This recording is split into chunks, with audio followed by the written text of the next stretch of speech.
Vous avez commencé la séance notamment par une petite minute de silence. Pourquoi? Bon, d'abord, on n'est pas les premiers. Le Conseil national l'a fait il y a 1 semaine et demie. Il se trouve que j'y étais. Et la présidente du Conseil national a démarré par ça. Ça s'est fait au Grand Conseil aussi, à Lausanne, le mardi d'après. Et puis on en avait discuté avec le bureau et tout le monde a trouvé que c'était tout à fait normal de faire ça. Vous avez proposé à ce que les jetons de présence soient reversés à la caravane sans frontières.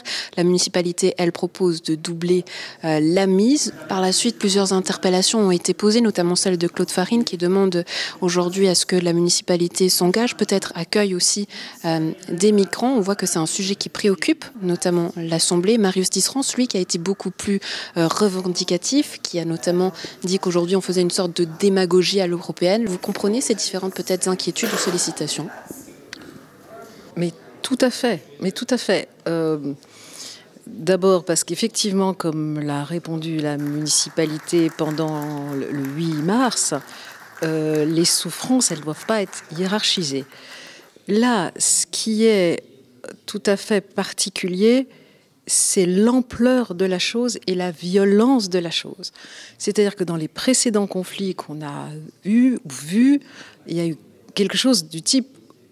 On a senti le vent venir en plusieurs mois.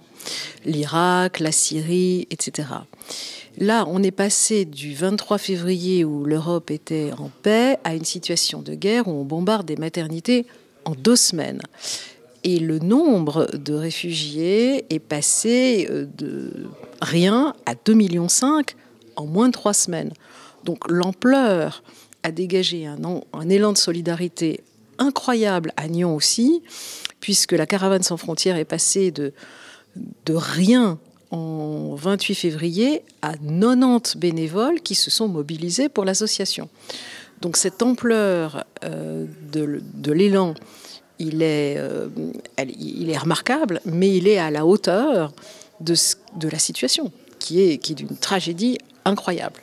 Donc je pense qu'il est assez logique que les interpellations qui ont lieu sur ce sujet-là, en fait, tout le monde est préoccupé, et ce n'est la première fois que j'en parle à ce conseil, et je crains que le 2 mai, je doive en reparler de nouveau.